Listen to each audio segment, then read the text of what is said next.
Credo in unum Deum, Patrem omnipotente. Hoje a nossa formação será sobre a paixão de Nosso Senhor, como vocês viram na arte de divulgação. Então, pessoal, o tema hoje é a paixão de Nosso Senhor. Porém, antes de tratar diretamente da paixão, é necessário que antes nós tratemos sobre a pessoa de Nosso Senhor Jesus Cristo. Porque se nós ignorarmos algumas coisas, nós não vamos ter uma compreensão adequada. Eu não sei se nos encontros do Akinat já foram faladas essas coisas que eu irei estar falando agora. Se tiverem sido já, não tem problema, a gente revisa, fica até melhor para a nossa compreensão. E vamos lá, elencar alguns pontos aqui. O primeiro é que em nosso Senhor Jesus Cristo há duas naturezas, a humana e a divina. Porém, essas naturezas, elas não se misturam e nem se confundem. Não é uma coisa mesclada. Nosso Senhor, ele não é 50% Deus e 50% homem. Ele é 100% Deus e 100% homem. Ele conserva as duas naturezas dele, conservam as faculdades que são próprias de cada uma, sem anular a da outra. Porém, se em Nosso Senhor há duas naturezas, há somente em uma pessoa nele, a pessoa do Verbo Divino, da segunda pessoa da Santíssima Trindade. Lá no no começo do cristianismo, houve uma heresia do nestorianismo, acho que vocês já devem ter ouvido falar de nome, que essa heresia ela afirmava que em Nosso Senhor havia duas naturezas. Duas naturezas não, perdão. Duas pessoas. Duas naturezas está certo. Essa heresia afirmava que em Nosso Senhor haviam duas pessoas distintas. A, a pessoa humana e a pessoa divina. Aí era até uma consequência dessa heresia afirmar que Nossa Senhora não era mãe de Deus. Porque para eles, Nossa Senhora, se o Cristo havia duas pessoas, né? Haviam duas pessoas no Cristo, Nossa Senhora era mãe apenas da pessoa humana. Isso é um erro. Embora hajam duas naturezas, a pessoa de Nosso Senhor Jesus Cristo é uma só. E essa união das naturezas, ela não é uma união simplesmente moral, no sentido de Nosso Senhor está, a vontade dele está em perfeita conformidade com a vontade do Pai e ele ter virtudes sobrenaturais. Não, de fato, realmente, ele é Deus. Ele é Deus, ele é homem. Eu vou até citar aqui um trecho do manual do Padre Baulenger, que ele diz o seguinte: a personalidade divina substitui-se à personalidade humana, de modo que a única pessoa do Verbo que trabalha através dessa humanidade e é responsável pelos atos que pratica a natureza humana. Daí o valor infinito desses atos. Então, quem tem a natureza? Quais são as naturezas? A humana e a divina. Mas são duas naturezas de uma pessoa divina. Então, todos os atos de Nosso Senhor, sejam particulares da natureza humana ou da natureza divina, sempre vão ser atribuídos à pessoa divina. É a pessoa divina do Verbo que executa aqueles atos.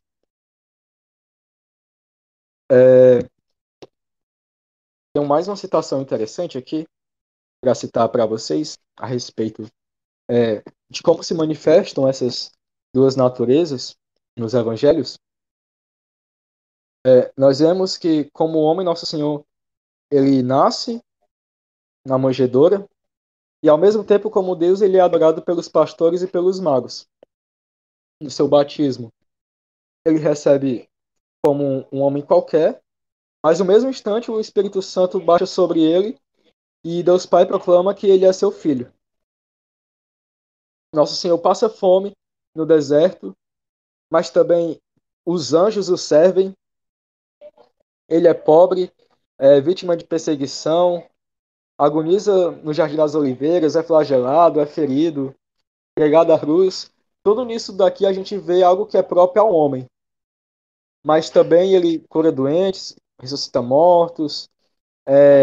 Lá no Getsemane, ele derruba os soldados que o querem prender no primeiro momento. E no terceiro dia ele ressuscita. Então, nas Sagradas Escrituras, nós temos as provas mais concisas da humanidade e da divindade de Nosso Senhor. Agora, vamos entrar aqui nos pormenores da natureza humana. Agora que nós já vimos, já tratamos sobre as duas naturezas. Então, Nosso Senhor, ele possuía um corpo perfeitíssimo. Perfeito, é, íntegro, porém com as deficiências comuns ao gênero humano, né? Nosso Senhor sentia fome, sentia sede, frio, dor. E Nosso Senhor, ao se encarnar, ele era livre para não ter tido essas misérias. Mas ele optou em tê-las. Ele se fez semelhante a nós em tudo exceto no pecado, como diz São Paulo. Então, Nosso Senhor também possuía uma alma, e uma alma dotada das faculdades que também são próprias da nossa alma. Que faculdades são essas? A inteligência, a vontade e a sensibilidade. Vou entrar aqui nos pormenores de cada uma dessas. Com relação à inteligência, Nosso Senhor lhe podia conhecer de três maneiras diferentes. Ele possuía a visão beatífica. Isso não é dogma, a visão beatífica, mas é uma posição teológica segura. Inclusive, Santo Tomás de Aquino é um dos teólogos que defendem o quê? Que Nosso Senhor, ao mesmo tempo que estava aqui na Terra, ele podia contemplar o Pai no céu. Então, a primeira maneira pela qual ele poderia conhecer as coisas era através da visão beatífica, vendo todas as coisas em Deus, assim como será no céu, né? Para os que se salvarem. Nosso Senhor também possuía a ciência infusa, que é a ciência própria dos anjos, e ele também possuía a ciência adquirida, que é a nossa, que é a da maneira como nós conhecemos as coisas, através dos sentidos, assimilando do mais fácil para o mais difícil. E então aquela passagem que diz que Nosso Senhor crescia em sabedoria e inteligência, como é que fica? Se nós estamos vendo aqui que Nosso Senhor já conhecia tudo pela visão beatífica, ele via todas as coisas no Pai e recebeu a ciência infusa. Então, ali está se referindo somente, é, não é que Nosso Senhor conheceu novas coisas, que houvessem coisas que Nosso Senhor não conhecia. É que apenas Nosso Senhor conhecia as coisas de maneiras diferentes. Ele conhecia uma mesma coisa de maneiras diferentes. Assim como, por exemplo, se acontecer um acidente, você pode conhecer daquele fato porque você presenciou, porque alguém lhe contou. Você pode conhecer a respeito da mesma coisa de maneiras diferentes. Assim era Nosso Senhor. Ele poderia conhecer a mesma coisa, tanto usando a visão beatífica, a ciência infusa, como a ciência adquirida.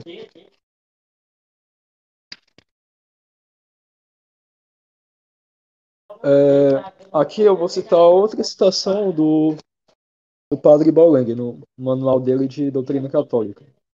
Por que meio conhecer a inteligência humana de Cristo, o passado e o futuro? Os judeus pasmavam ao verem que sabia as Escrituras, sem que as tivesse aprendido, anunciou a sua própria morte aos apóstolos, descrevendo pormenores, e profetizou a ruína de Jerusalém. Brotavam estes conhecimentos, quer da visão beatífica, quer da ciência infusa. Está visto que não podiam provir da ciência experimental.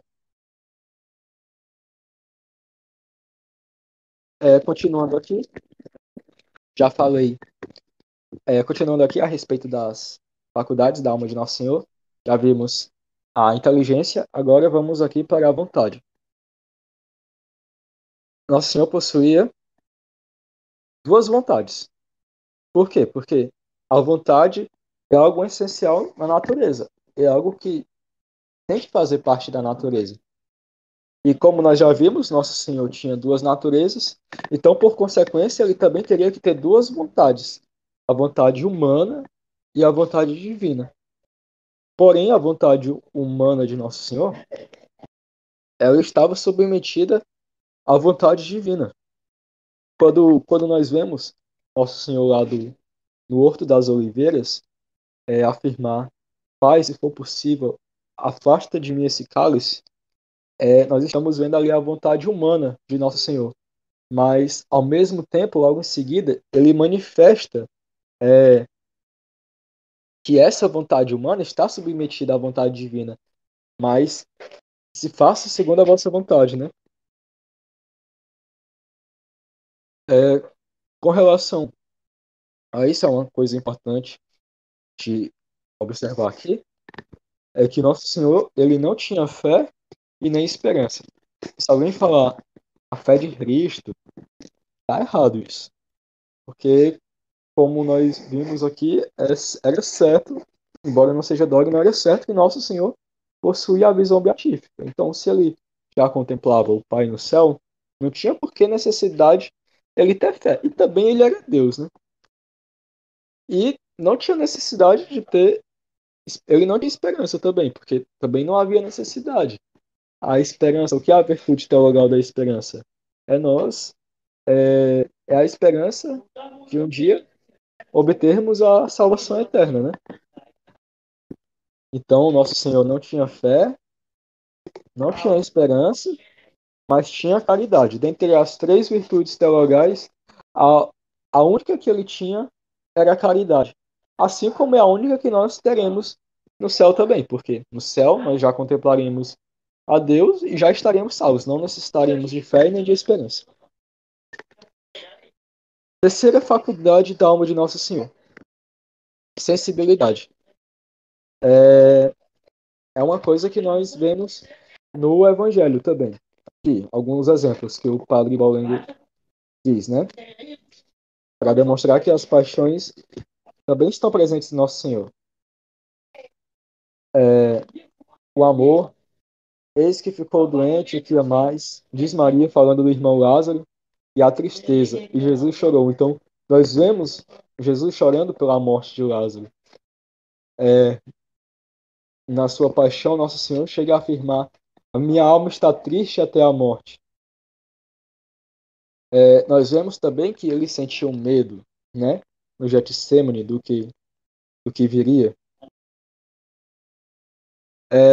Porém, todas as paixões de Nosso Senhor eram paixões ordenadas. Nosso Senhor ele não possuía paixões desordenadas e não se coadunam com a sua santidade, né? Então, com isso daqui que já vimos a respeito das faculdades de sua alma, nós já conseguimos responder algumas dúvidas. Por exemplo, eu acredito que sejam comuns a algumas pessoas. Então, Nosso Senhor, desde a sua infância, sabia do que iria padecer, sabia dos pormenores de sua paixão? Sim, ele sabia. Tanto, é, tanto isso é demonstrado pelo Evangelho. Você vê Nosso Senhor profetizando, falando de sua paixão, falando dos pormenores de sua paixão, como pelo que nós vimos aqui, que ele conhecia as coisas de três maneiras diferentes, né? Agora bem, agora que nós já vimos a respeito de Nosso Senhor Jesus Cristo, nós podemos entrar na questão da paixão, propriamente.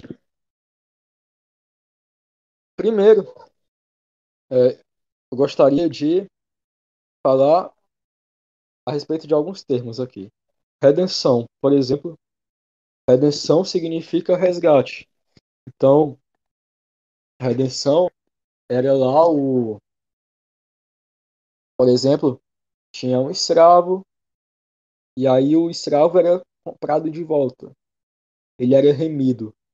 Inclusive aqui no Brasil, a princesa Isabel ela tem o título de a Redentora, né? Por quê? Porque ela comprou de volta, deu a liberdade de volta àqueles escravos. Então, redenção tem esse sentido de comprar de volta, de resgatar. Por que então que os judeus fizeram para morrer Nosso Senhor, né?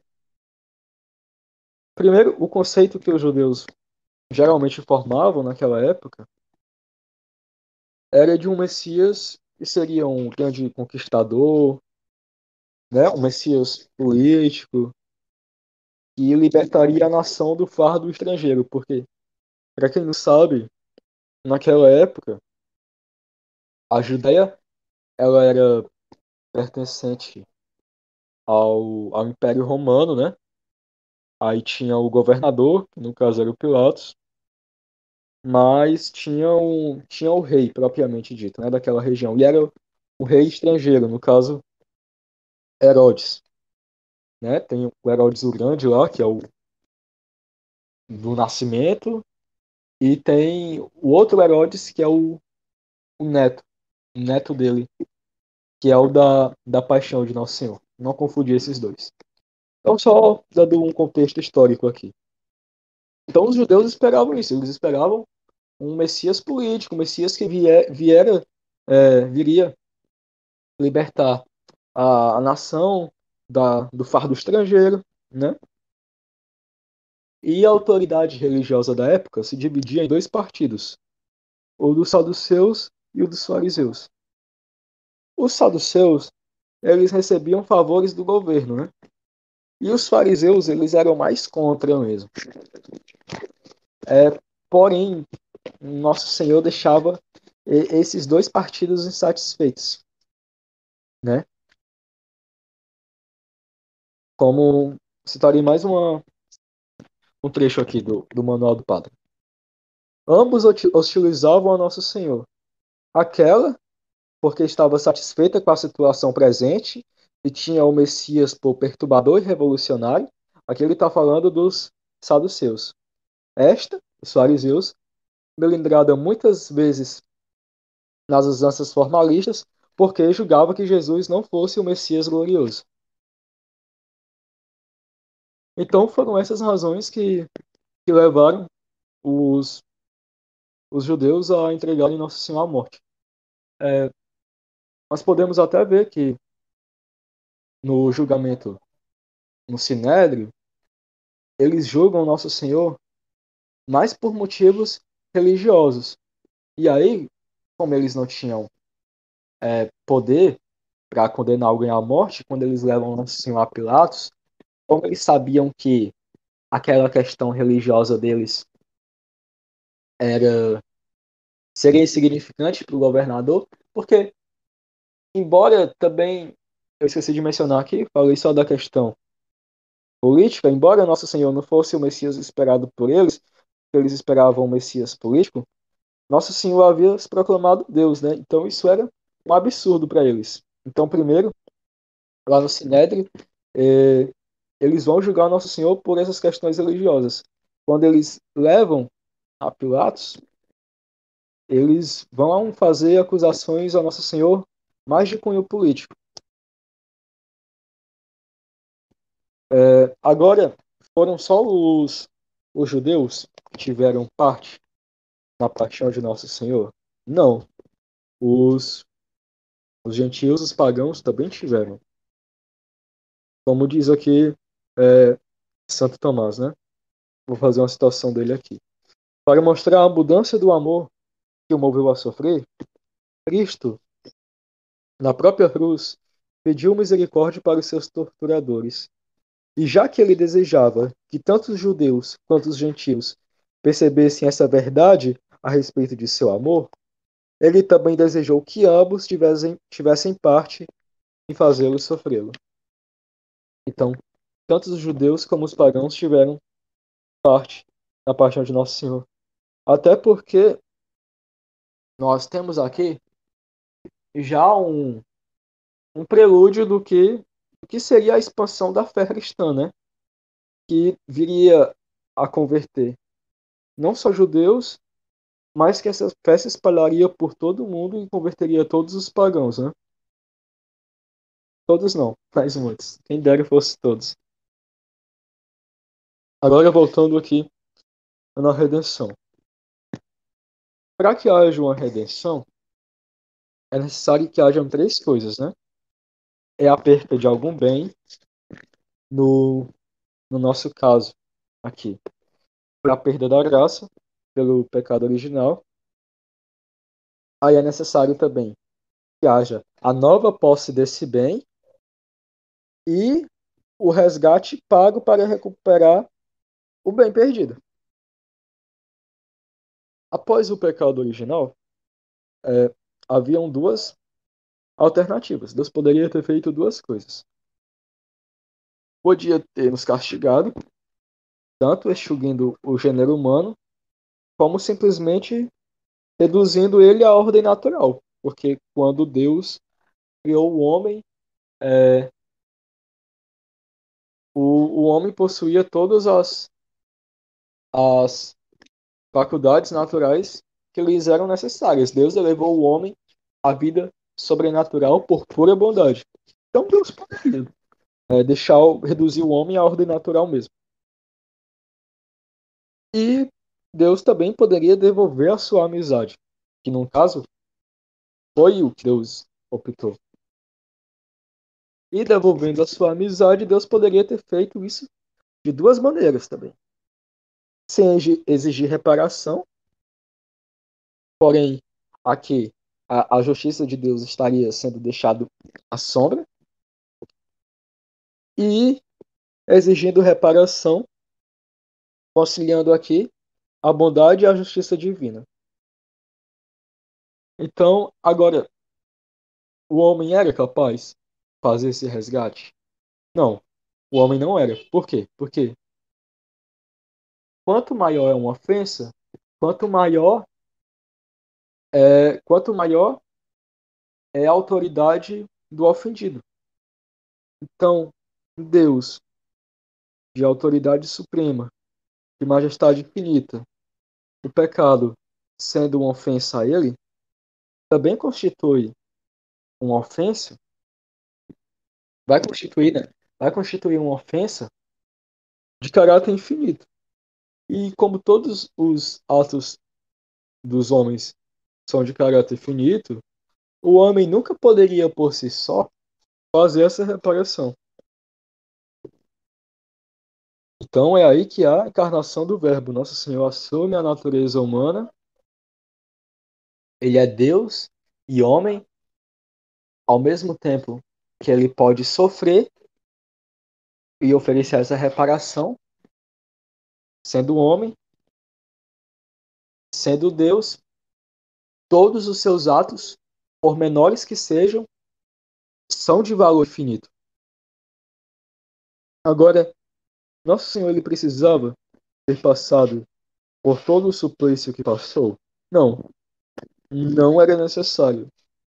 Essa é a parte mais interessante que eu considero quando eu vou tratar da paixão de Nosso Senhor Jesus Cristo. É pensar que sequer era necessário Nosso Senhor ter passado por tudo que passou. Porque, como já falei aqui, uma vez ele sendo Deus, todos os seus atos eram de valor meritório infinito, né? Tá, então, por que que a paixão foi o modo mais apropriado, o modo pelo qual Nosso Senhor escolheu? Porque pela paixão, passando por tantos sofrimentos, tantos suplícios, Nosso Senhor demonstra a imensidão do seu amor. E também ele demonstra ali o quanto o pecado ofende a Deus, o quão grave a Deus é, é a ofensa do menor dos pecados, né? O preço da nossa redenção foi o sangue de um Deus que se encarnou. Vejam como é grandioso isso. Então, é por esta maneira que a paixão foi o modo mais apropriado de Nosso Senhor ter nos remido, né? Agora, e se não tivesse ocorrido o pecado original? Essa é uma dúvida que alguns perguntam. É, se, se Nosso Senhor teria se encarnado. Há divergências, né? Os tomistas, eles dizem que o fim da encarnação foi unicamente a redenção. Então, se não tivesse ocorrido o pecado original, o verbo não teria se encarnado. Já os escotistas afirmam que não. E Nosso Senhor teria se encarnado de todo jeito, mesmo que não tivesse sido pecado original. Agora, veja uma coisa aqui. É, a redenção foi necessária por causa do pecado original. Nosso Senhor ter passado por todos esses suplícios. Vejam como uma verdade de fé está conexa à outra. E que o católico não pode fazer acepção daquilo que ele vai crer. A palavra herege é justamente isso, é aquele que escolhe. Porque vejam, quem nega o pecado original, por consequência, vai estar negando também a redenção. Agora, uma coisa que é importante mencionar. Nosso Senhor era Deus, né? Outra dúvida que surge também. Como é que nós podemos dizer que Deus morreu? Quem morre ali na paixão de Nosso Senhor é a sua natureza humana.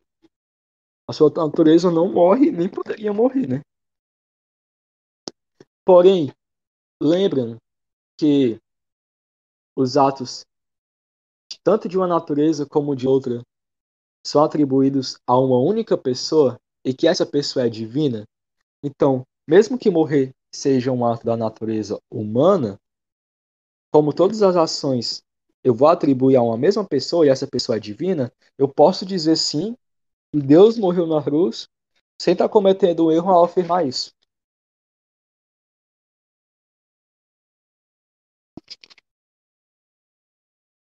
Agora, é, a redenção ela foi substitutiva, isso é, no caso, foi realizada por uma pessoa, um medianeiro, no caso, entre Deus e os homens, né? Nosso Senhor foi o medianeiro ali, que nos reconciliou, reconciliou os homens com Deus. A redenção ela foi universal, ou seja, ela abrange o mundo inteiro, todos os homens.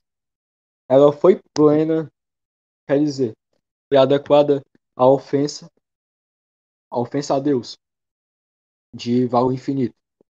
Foi reparada também por Deus, também por aquele que todos os seus atos eram de valor infinito. E ela foi superabundante, ou seja, ela excedeu tudo aquilo que era necessário. Como eu já disse aqui, uma única gota de Nosso Senhor teria sido suficiente. Mas, por meio da paixão, ela foi superabundante. E quais são as consequências? Por meio da paixão de Nosso Senhor, ele reconcilia o homem com Deus, ele liberta o homem da escravidão do demônio, é, ele devolveu aos homens os dons sobrenaturais. Lembram lá que eu disse que para haver redenção tinha que ter o bem perdido e a devolução desses bens. Então, os bens perdidos eram a visão beatífica e a graça santificante por meio da paixão de nosso Senhor Jesus Cristo. E nós recuperamos esses bens, né? Ou melhor dizendo, ele nos devolveu, no caso, a graça santificante e a glória do céu. Existem alguns erros, né? Que erros são esses? São um erro que afirma que a redenção não foi para todos os homens. No caso, é a heresia dos jansenistas e dos calvinistas, que afirma que Cristo morreu só para os eleitos. E tem a heresia protestante, Lutero e Calvino, que afirmam que somente a paixão de nosso Senhor Jesus Cristo, após ela, né, nós, é, nós possuímos apenas fé, não é o suficiente. Não é necessário nossas obras, não. Isso é um erro.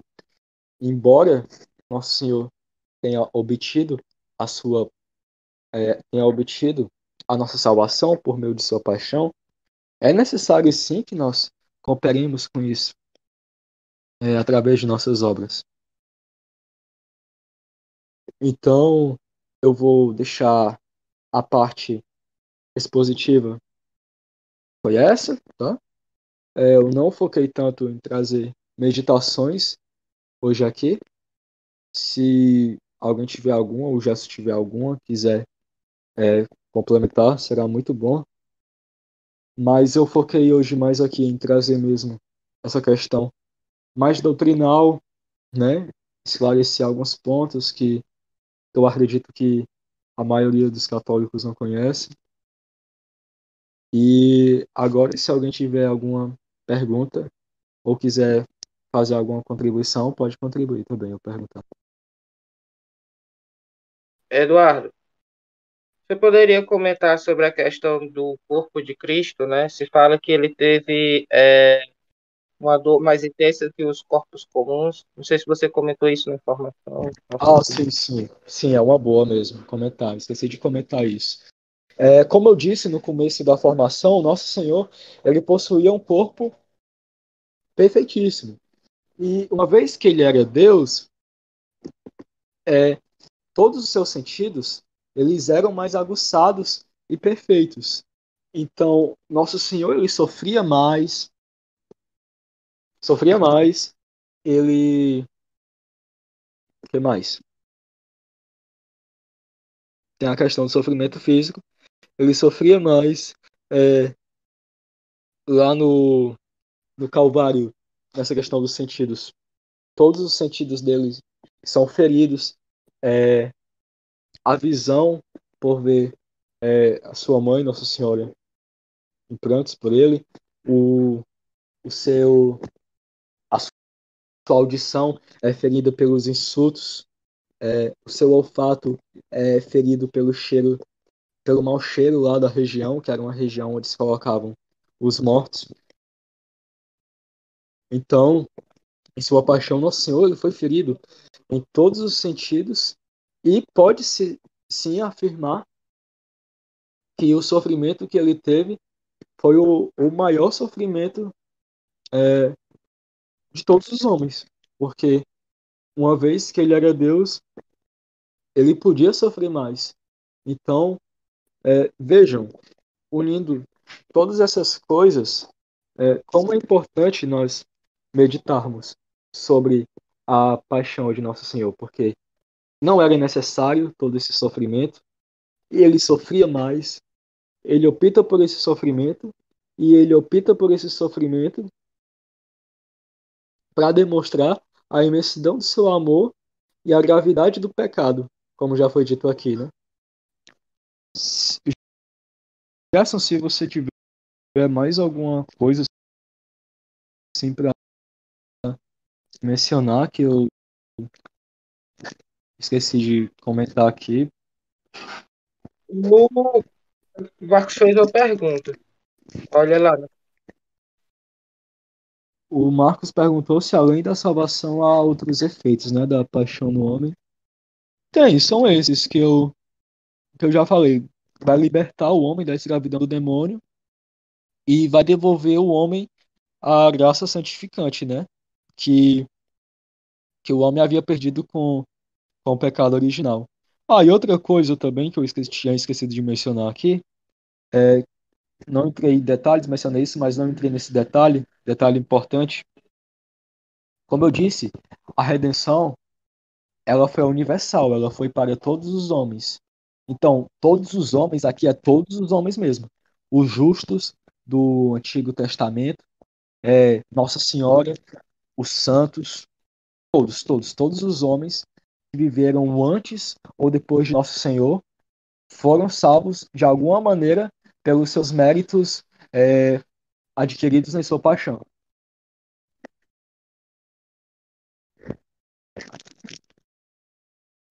Eu Pode falar, Laura. É só um comentário rápido. Quanto à união da pessoa de Jesus Cristo, acho que já foi tema passado, mas só fazer um breve adendo aqui. O Eduardo falou da união da, das duas naturezas em Cristo, né, sem mistura. Aí era interessante falar dessa união, que é a união hipostática. Eu estava vendo, eu já tinha visto, só que eu voltei agora na formação, fui ver o que o padre Paulo Ricardo falava sobre isso, né? Sobre da um hipóstase significa pessoa. E ela seria um termo mais apropriado do que persona do latim, que ela ela designa a pessoa, né? Hipóstase, se eu não me engano, significa assim, Não, no português. hipóstase é a natureza. Sim, é uma união é uma união substancial, Sim, sim. união pessoal, união substancial, uma união pessoal. A pessoa do Verbo, pessoa divina do Verbo, do Filho de Deus, tem duas naturezas. E substancial, que não é uma mera união acidental, como de alguém que usa um brinco. Ele até vai dar esse exemplo.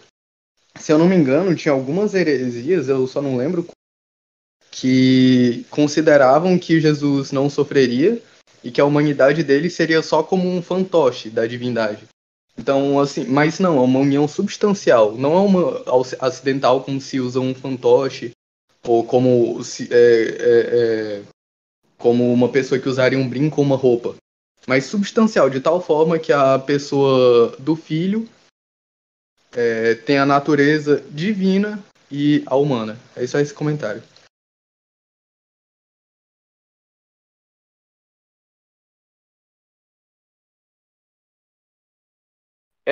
Mais alguém tem algum comentário a fazer? Ou podemos encerrar?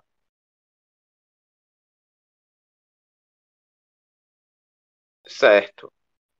Eduardo, te agradeço pela formação, foi muito rica. Deus abençoe, né? Agradeço a todos que estiveram hoje presentes no nosso grupo, né? A gente está fazendo umas reformulações nas nossas redes sociais, nos nossos meios de comunicação, né? Vocês perceberam, em relação ao WhatsApp, mas como uma tentativa de nos aproximarmos, né? Realmente destacar as pessoas que estão indo ao grupo e fazer com que vocês realmente se sintam membros do grupo, né? Porque o outro grupo, as pessoas como eu falavam, mas a maioria das pessoas que falavam eram membros do grupo, eu não tinha nem sequer o desejo de permanecer no grupo, né, de conhecer, né? Então, assim, a, dessa forma, espero, né, que a gente possa se tornar mais próximo como grupo e quando voltar, né, às reuniões presenciais, que talvez está bem mais perto do que longe, né, termos mais essa vivência, né, fraterna que é próprio do MB. Deus abençoe a todos. Tenha um excelente feriado, um excelente final de semana. Que Deus, que Nosso Senhor e Nossa Senhora estejam com vocês. Deus abençoe. Boa noite, salve Maria.